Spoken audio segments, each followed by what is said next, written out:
I think ikaw Yun. yung madaming nag-no ka talaga. Oo, marami talagang instances na nagno-no ako.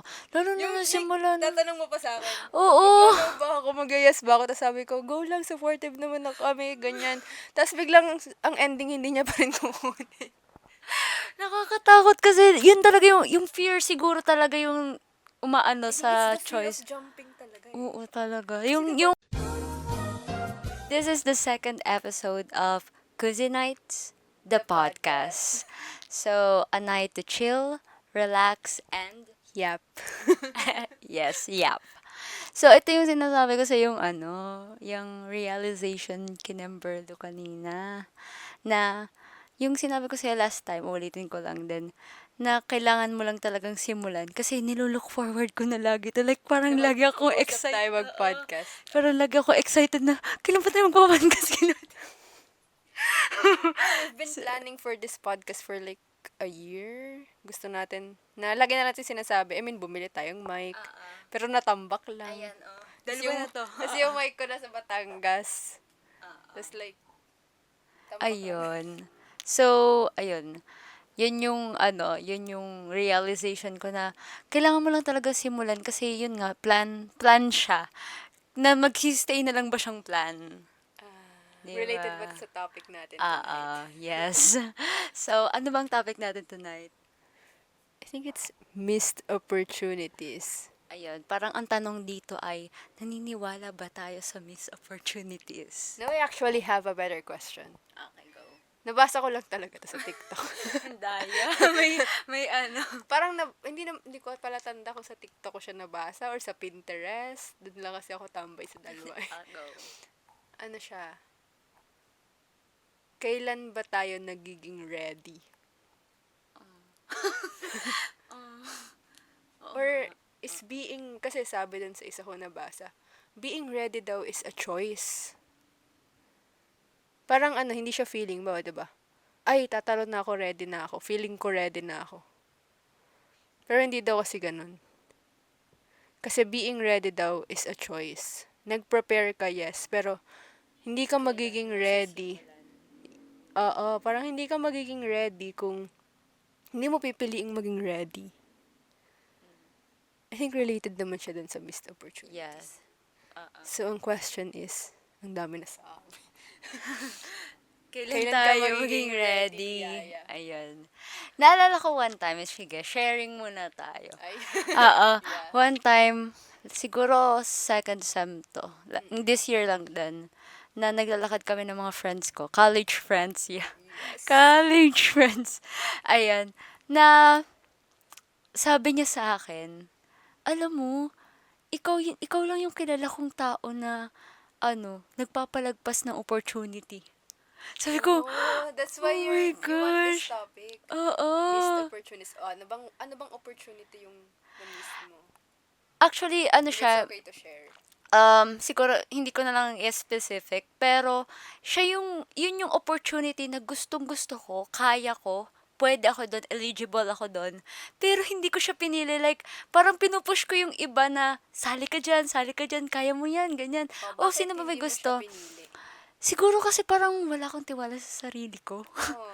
Oo, Oh. wala akong tiwala sa sarili ko na parang, ay, kaya ko rin. Like, parang hindi ako sanay sa mga bagay na, like, praises or something, na kahit pagod, yung napagod ka na dun sa mga bagay na yan, hindi ako sanay na, ay, ang galing, ay, ang, Pero ha, 'di ba? You're an officer sa school org. Paano mo na feel na ready kang maging president? Kasi 'di ba, grabe kasi yung skip niya eh. From board member, jump to president. Wala man lang executive muna. I mean, it's not bad. Kasi feeling nila ready ka eh. Feeling nila. Oh, anong feeling mo nun? Paano mo na-feel na ready ka? akala ko ba hindi feeling yung choice, it's a choice. Kaya nga, Actually, bakit yung mo tanong, nasabing ready ka? ito yung tanong. Like, sabi ko, di ba yung tanong niya kanina, yung Ala, choice I forgot siya. na magpakilala. Okay lang, mamaya Na-realize na. ko na. Mamaya na tayo Hold on. magpakilala. Ay, magpakilala muna tayo. Ang random. Ang random. So, I am N. I'm Hans with an S. Kasi ayoko nga ng Z. Jejemon. Sabi, yun kasi yung sa mami eh. Hans with an S. Ah, Yeah. parang Ann with an E. Or Hans with an S. Ayun, balik tayo. Balik tayo. Nasa na tayo? Opportunity. Ayan. So, bale naisip ko kasi nung time na yun, like, talagang, di ba, inalok siya sa akin, na gusto mo bang mag-president? Sabi ko, wala, ang bilis ko ma-overwhelm. Ang bilis ko ma-overwhelm sa mga Hindi bagay-bagay madaling mag-president ng ng org org. sa Kasi college. iba siya. Yan, kasi dati nung high school, club, di ba? Kaya mo siyang isabay talaga, pero ngayong college, wala kasing incentives. Yung Tas high school ibang- kasi may incentives. Tapos ibang-iba yung ano, yung president ka sa classroom and president. Hindi, nung high school kasi, yung pagka-club mo, may incentive sa grades. So, like, okay sumali. Ayun ngayon, pagod lang. Pagod lang. Ayun, parang sabi ko, pag-iisipan ko muna kasi hindi talaga ako sure na kaya ko ba? Parang, tapos tinanong ko pa sa kanya, mag-president ba ako or hindi? May officer Pero, din ako nun, so. pero ako Anong pa sagot rin naman ko? ako yung desisyon. Oo, parang ang sabi ko nun, alam mo naman yung decision mo. Sinasabi kasi yun lagi ng kaibigan ko. At the bottom of your heart, alam mo yung decision mo. Pero like, naghahanap ka lang ng validation sa ibang tao. Totoo kasi Ayun. yun. Pero hindi ko pa rin siya pinakinggan. Like, sabi ko, paano to? Tatanggapin ko ba? Tapos, ito yung nag-push siya sa akin. Wait, Sabi nasaan tayo? nung- Dun sa opportunity or dun sa Sa president? opportunity at president. Parehas pala. Parang hindi ito yung exact word ha, pero may isang prof na nagsabi na yung willingness mo, yun na yung Oo. Alam niyo na yun, yun. Yun na yun. Tapos, ito pa yung pangalawa. Sabi sa akin, kapag hintayin ko hanggang ganito, may due date. May due date. May sign, Oo. nangihingi ng sign. Hihintayin, I mean, hindi. Sabi nung Ah. current president nung time na Na yon. hanggang ganong date. Oo, tapos maghahanap na sila ng iba. Ibang candidate. Kasi kailangan na magpasa ng candidacy.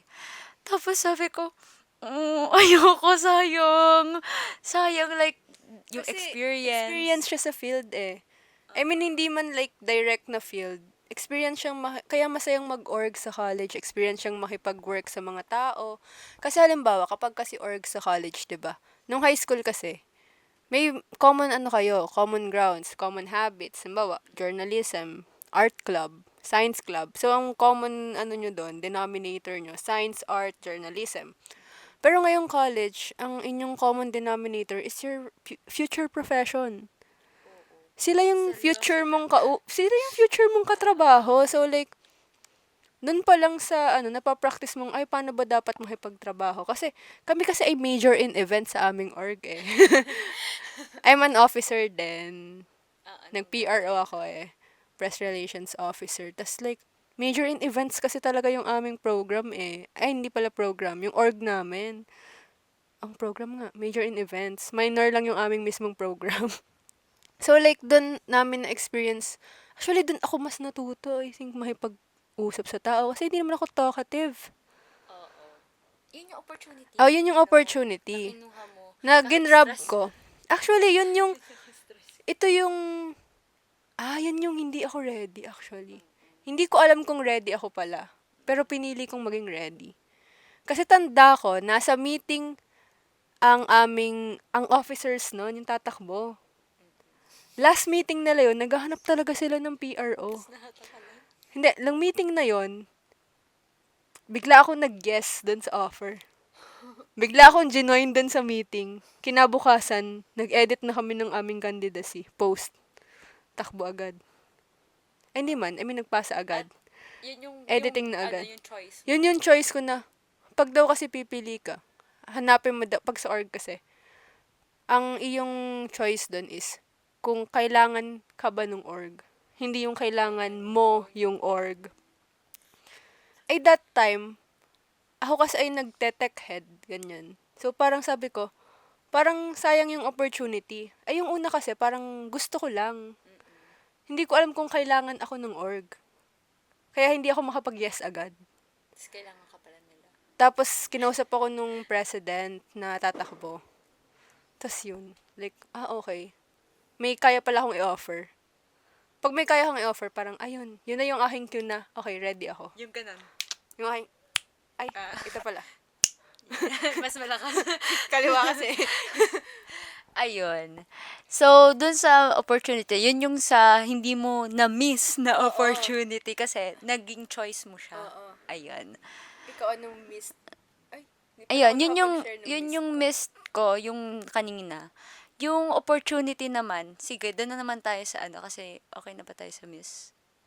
I think ikaw Yun. yung madaming nag-no ka talaga. Oo, marami talagang instances na nagno-no ako. Lalo na Yung nung like, simula nung... tatanong mo pa sa akin, Oo! mag-no ba ako, mag-yes ba ako? Tapos sabi ko, go lang, supportive naman ako kami, ganyan. Tapos biglang, ang ending, hindi niya pa rin kukunin. Nakakatakot kasi yun talaga yung fear siguro talaga yung umaano I think sa it's the fear of choice. jumping talaga eh. Oo, talaga. Kasi Yung outside pero may nabasa ako, sabi your daw. comfort zone. Sabi daw dun, kapag daw naramdaman mo yung heart mo na sobrang bilis ng tibok, kasi 'di ba, kabang-kaba ka eh, dun sa missed opportunity. Isipin mo daw palakpak yun. Chini-cheer ka daw. Sige. So go. Tapos, Pero hindi naman siguro lagi. oo. Oo. Ititibangin Isipin mo rin din kung kaya mo talaga. Oo. Kasi mahirap, ito naman, mahirap mag-yes sa opportunity na hindi ka ready, pero feeling mo ready ka.